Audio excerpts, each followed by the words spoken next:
Hi, lovies. It's me. It's only, what time is it? It is 6:30, but as you can tell, the days are getting shorter because it already looks like it's about 8 o'clock in my bedroom. Um, I hope you all are doing well. And yeah, I don't know about you, but for me, this week emotionally has been very draining. For some strange reason, I don't know why, I've just been really down and sad and just been kind of swinging in and out of a funk all week. So I really wanted to use today as my opportunity to make a positive video in hopes of not only boosting my own spirits, but I feel like it would be good just to put some positivity out there. So yeah, and Brutus is gonna join me. So if you don't mind him being all sexy in the background. Ah.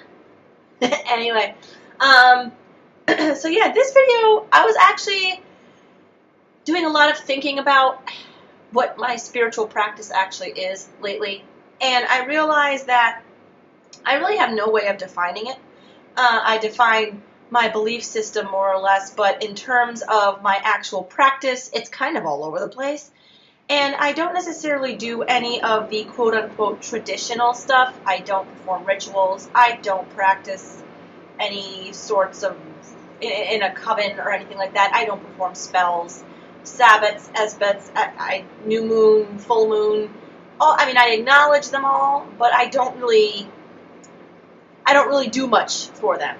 I kind of just keep to myself, really, and honestly, that stuff has never really called out to me in terms of like, oh, Kim, this is something you must do. So I just kind of let it go. But I've been doing a lot of thinking about what my practice actually does entail and what brings it light. What about my practice makes it positive and fun and something that I want to keep doing. And so I wrote down, look at this list. I don't know if you can see it. It's in pencil. But I thought of this while at work.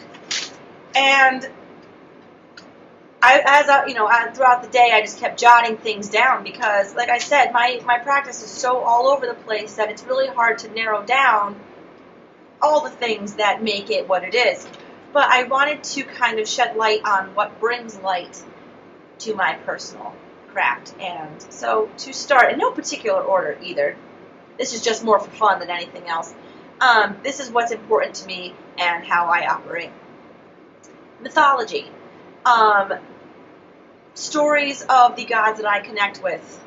Even stories of gods I don't connect with. I think mythology is something that is very important. I mean, after all, in my personal opinion, you can obviously disagree, but all religion is based on some form of myth. You know, the physical being of these gods, or gods, goddesses, or if you believe in a single being, that's neither here nor there. The physical being isn't always present, or in most cases is not present, but the energies and the lessons behind each of these figures, or one said figure, is always present, depending on what you choose to follow, what you choose to believe, how you choose to apply that to your everyday life. And honestly, for me, I've always been interested in the idea of paganism and witchcraft and magic, and I'm convinced that I was born in the wrong century, and I should have been born hundreds and hundreds of years ago in the land of fairies and dragons, and where witches and wizards did their thing. I'm a Renaissance girl, really. But it wasn't until I discovered the Norse myths and read them read them fully, that it really kind of gave my belief system structure. And it was just something that I resonated with. So I feel that, and of course, again, you can disagree, whether you believe in a certain pantheon or just the overall concept of like the goddess Earth and and the horned god and the goddess. It's foundation for what our beliefs are, what our practice is, and I feel like that's a very important thing to have. Whether or not you act based on how these particular myths went and what their gods said to do or what not to do, this, that, and the other thing. If you follow any sort of creed or anything like that, that's obviously very personal and unique to you and your practice. But for structure, I feel like mythology is a very important base. Second is knowledge. I love learning. I think I'm the only human being that could probably be a student for the rest of her natural life. I love to learn things, which is really weird because in terms of actually being a student, I'm not that great at it. Like test taking and whatever. No, but I'm average at best. But in terms of learning new things, I am all about it. And I am constantly wanting to immerse myself in new subjects and have a terrible, terrible habit of starting more than one thing at the same time. So I never really finish what I start, which is probably not so good. But it's all because I strive to never stop developing and growing. And I feel like as you grow, your practice grows. So I find that knowledge is also key to a strong foundation for your practice. Going hand in hand with that, reading also brings a lot of light to my practice. I don't do it anywhere near as often as I would like. I used to be a really avid reader. Anything anything you put in front of me, I would read, really. And I feel that, again, it kind of goes along with the whole knowledge thing. I read to learn. Of course, I love a lot of fiction books. That's when I read for pleasure, but I also read a lot of educational things based on my particular belief system or on paganism, witchcraft in general. You know, if it's something that catches my interest, I will just devour it and eat it all up. So reading is also a very big part, or I would like to make it a bigger part of my practice. Journaling. Oh my God. I have so many journals, it's almost embarrassing.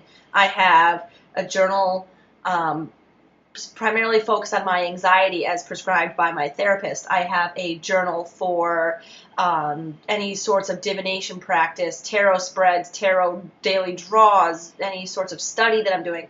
I have a separate tarot journal strictly for tarot study. I have a journal that is kind of an amalgamation of inspiration, travel, and art.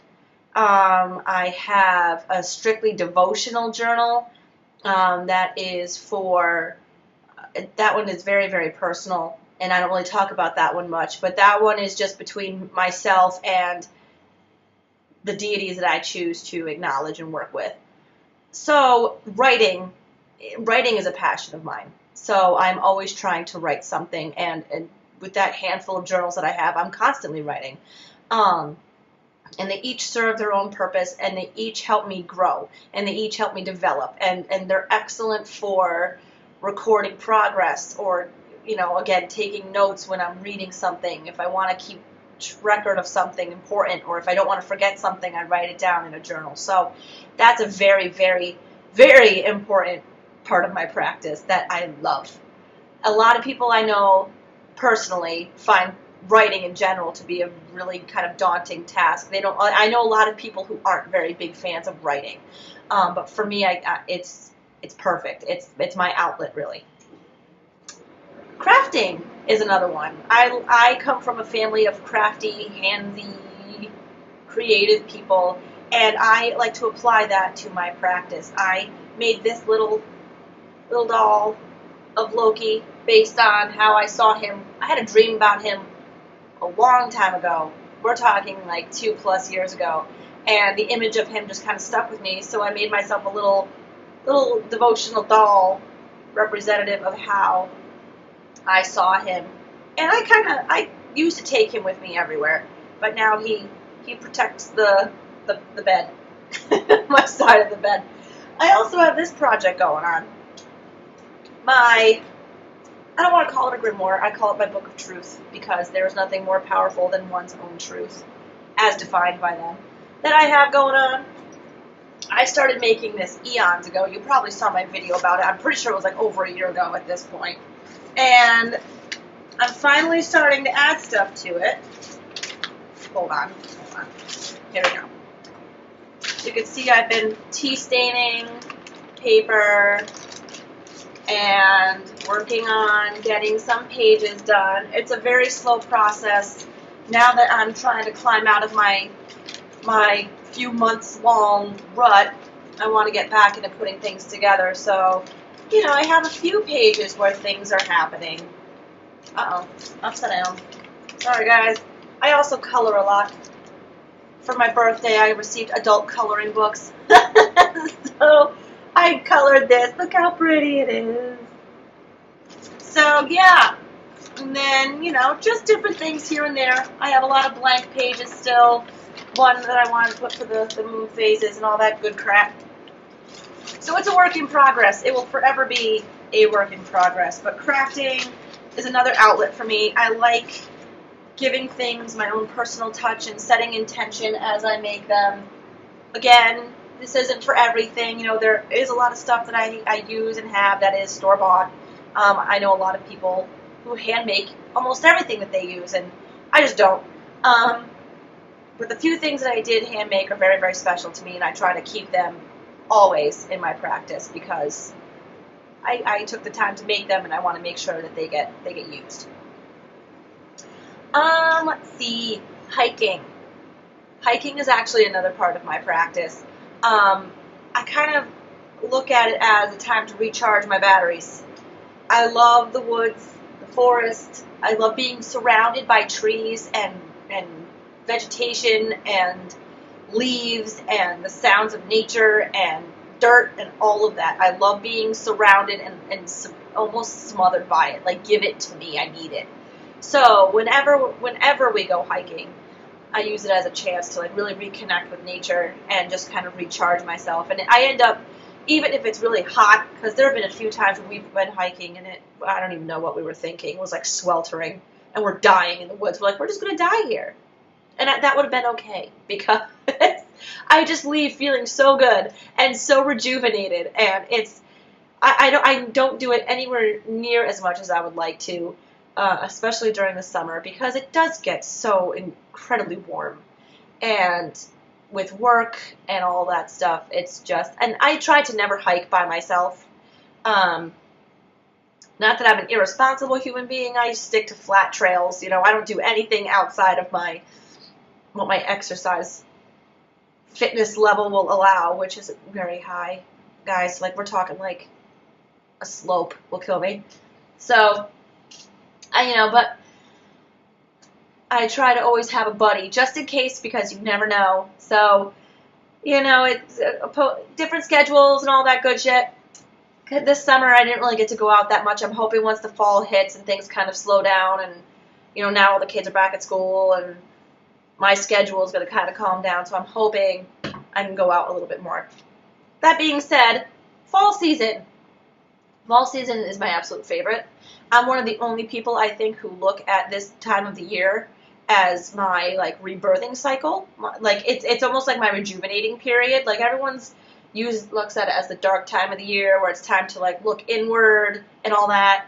And I certainly plan on doing that. I actually plan on having a video come out about how I'm going to prep for shadow work and how I'm still going to be doing my self-healing therapy work. So that's going to be upcoming. But fall time has always been my absolute favorite, and I feel more alive during the fall than I do during any other point in the year. So the fall is really when I try to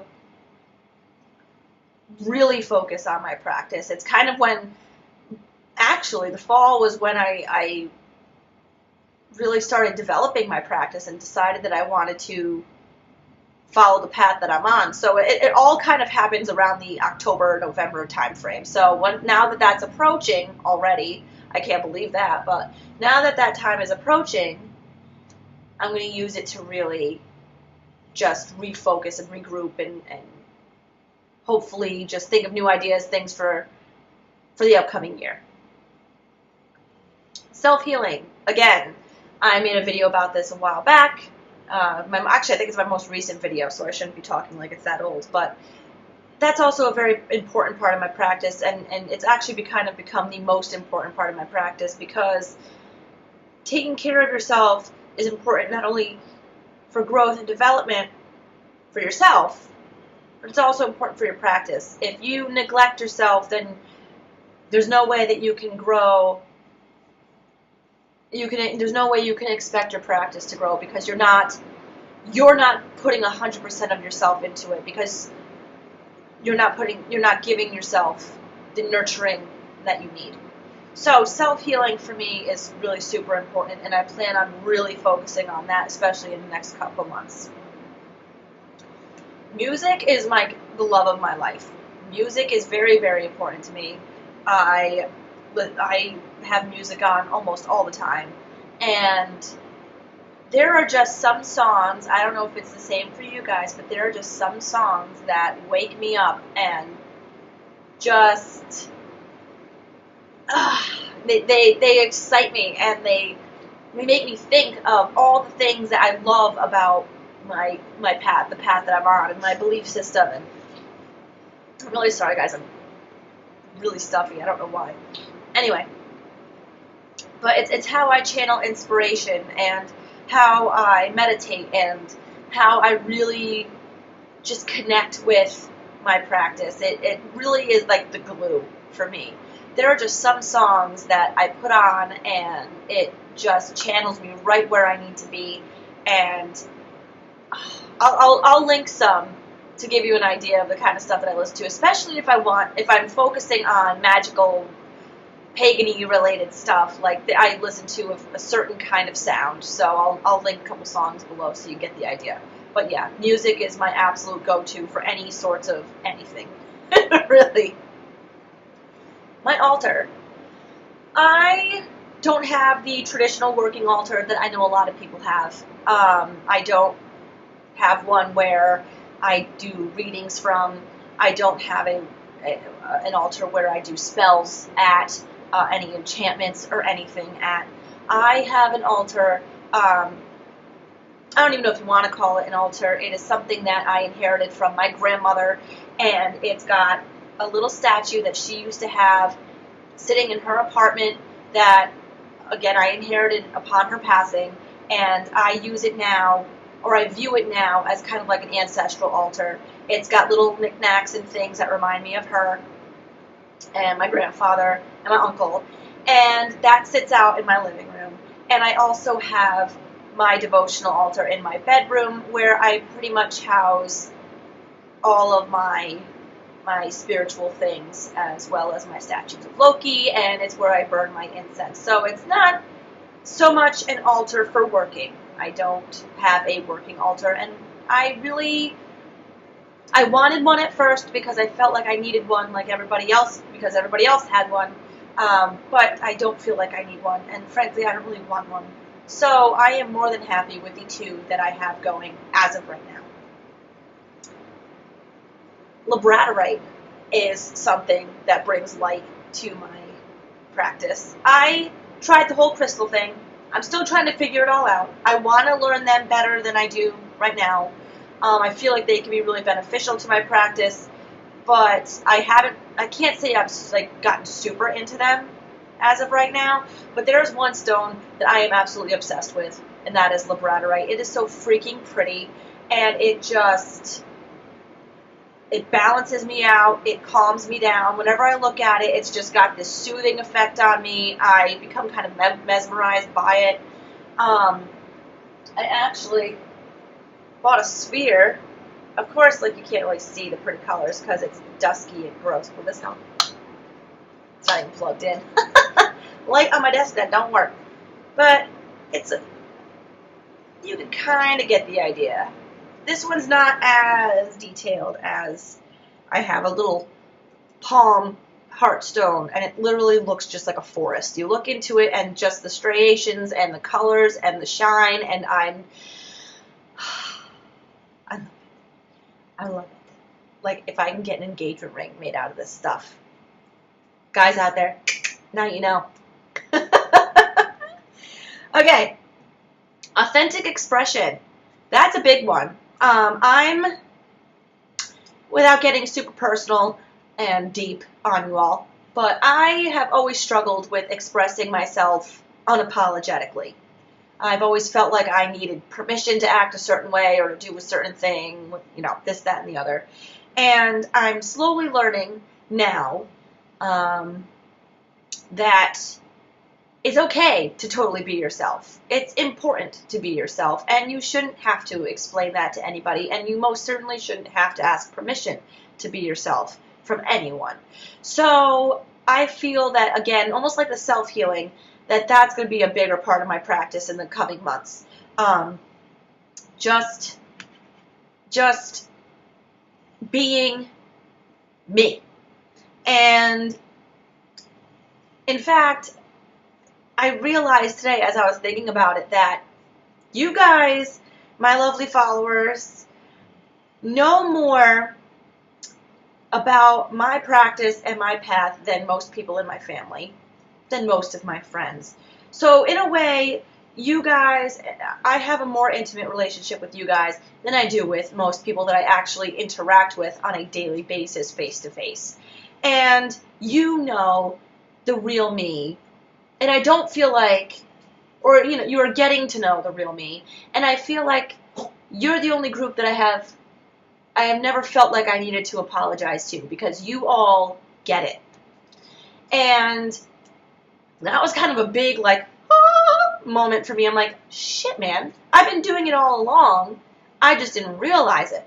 So now, the way that I talk to you guys, I'm going to apply to my everyday life outside of YouTube.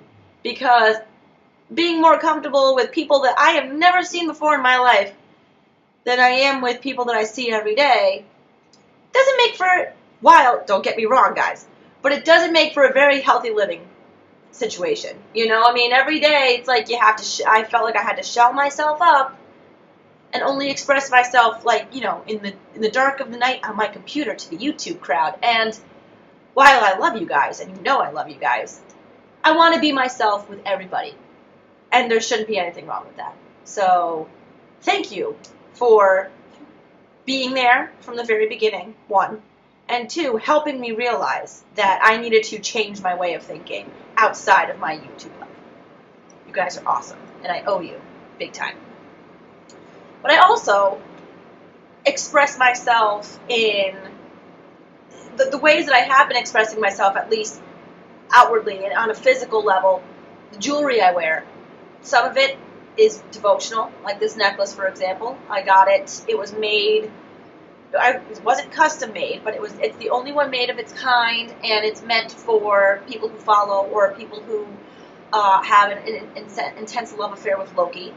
And I have a labradorite ring. Like, it's just certain things I wear have certain meanings to me.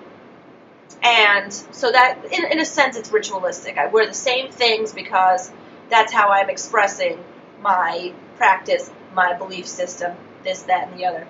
I also decided, and I'm not going to show you because of where it is, but I also decided to get a magical tattoo that has a whole bunch of deep, deep meaning for me. But primarily, I actually have a picture of it. I do, because I'm really proud of it. It is, can you see that, guys? This is on my leg, on my hip. So there's, like, no really good way for me to show you without having to, like, pull my pants down. So I'm really sorry, guys. But there it is. Odin's ravens and a skeleton key. Because I'm obsessed with both ravens and skeleton keys. But more importantly, thought and memory are the most important things you can have as an individual. And they drive you and they make you. And the skeleton key for me is a symbol of loyalty. It's also a symbol of reminding yourself to be your own keeper and not letting anyone drive your life or bully you into deciding how you should live. It's really a message for myself to allow myself to be who I want to be without letting anybody in to influence me. It's kind of locking them out, their influence out, if you get what I mean. So yeah, there's that. Divination is a huge, huge, huge, huge part of my practice. I love it. In fact, I get made fun of all the time. I get called Hermione Granger pretty much constantly because she did all the rune things in Harry Potter, and I get called the Ravenclaw girl a lot because that's apparently the house that I should have belonged in. Should I have been invited to Hogwarts? I'm still waiting for my letter from the ministry. Anyway, I use almost pretty much every form known to man. Tarot, I've tried once. Tea leaves, scrying, pendulum, spirit board, oracle cards. What else? Runes. I love it all, and I have, like, literally multiples of everything. I'm looking at my chest over there, like my bookshelf and my drawers, and there's just like decks sticking out. My spirit board's just hanging there, like so much stuff, so much stuff. But I just love it. I'm a big hands-on, image-based person, so especially like tarot cards and oracle cards, I love everything about it. Let's see. Also, candles and incense. I have been using candles and incense long before I decided I wanted to even follow any path whatsoever, and they've always been something that I've just adored. So I just carried that right on into my practice. I burn incense if I feel like meditating. I light candles if I want to, meditation. I like being dark, so I like smelling things, and I like dim lighting. Candles and incense. There you go. So that's. I burn incense regularly, a lot. In fact, I even got my boyfriend into incense. he burns it quite a bit too. So that's something I think, even outside of my practice, that I will always do, is light candles and burn incense. It's just so calming, so soothing, and there's nothing like it. Now, that being said, the physical items that I can't live without. There are some physical things that I can't live without, and they are this necklace. Let me see if I can take it off to show you guys. Let's see how pretty it is. With the skeleton key. My devotional Loki necklace. I wear it almost every day, and I just absolutely love it. It's my favorite thing in the whole wide world. My labradorite sphere. I showed you guys this a little while ago. This was actually I know I say this a lot, but this was an impulse buy.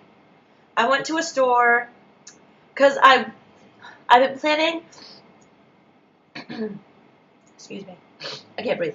I've been planning on taking a crystal healing course for months now, and I could just never seem to have the money I need when registration happens, if that makes sense. Every time registration comes around, that's when I have all these other expenses and don't have the extra money to spend on the course. So anyway, I was at a shop a few months ago preparing for this course, because there are crystals that you need to have that I didn't have. And I walk in, I've got my little basket. It was little. In fact, I was fitting it all in the palm of my hand because I didn't want to leave with more than what I needed. And this thing was staring at me through one of the... I want to show you guys this again because it's getting too dark in here and you really can't see how pretty it is. Look. Oh, obsessed. Anyway, it was staring at me through one of those display cases, and I just kept walking back over to it and just staring at it. And some woman pulled me aside. She didn't even work at the store, so it's not like it would have benefited her in any way. She was like, honey, it's calling you. Buy the damn thing. And I'm like, okay. So I did. And I absolutely love it. It's just, like I said, there's something about this particular stone that just makes me so incredibly happy. And so every time I hold it and I look at it, I'm like, beautiful. This, in this lovely little green velvet bag here, is a rune set that I was given for, I can't remember if it was Christmas or my birthday, a couple years ago. And it's got the runes, the Futhar runes on different stones. And I absolutely love it. It's my favoritist. And I actually used to carry this with me everywhere, but then I realized that one of these stones was actually chipped, and I'm like, nope, I'm not going to destroy them. So I keep them locked away until I need them again, and I will use them. But these have been my favorite since I got them. I actually have 3 rune sets. One I made out of dried out acorns, and that one was more just for fun. I wanted to make my own rune set, but I don't know what I'm going to use it for. The first one I bought, just those, the typical ceramic blocks, nothing special. So when I got these, I was like, beauties. There's that. And lastly, I know you're all going to be shocked. You're going to be so incredibly shocked. In fact, I wouldn't be surprised if I get messages from you guys like, Kim, please stop talking about this. Just stop. Because I've talked about it ad nauseum. But my Viking tarot, I can't live without it. This actually still does come with me everywhere. I love it. Look. Oh, I'm not going to show you. I'm not going to show you. I've already done that in like 3 videos. But yeah, those are the things that I absolutely cannot live without in terms of my practice. Everything else, I kind of just wing. Whatever feels right at the time, I go with. And it's been working so far. So there it is. This video is half an hour. Oh my dear God, guys, I'm so sorry. I didn't mean to like rant at you. But yeah, that is everything that brings light into my practice, that makes my day worth it, that just brings a smile to my face and makes everything light and lovely. And I'm sure there are things that I've left out, but clearly they weren't important enough for me to mention at this time. So I hope you guys had a wonderful week. I hope you guys have a wonderful weekend. And if you guys have anything that brings light into your practice that you want to share, feel free to do so, because I love learning new things, as I've stated. And I would love to hear what you guys have to say.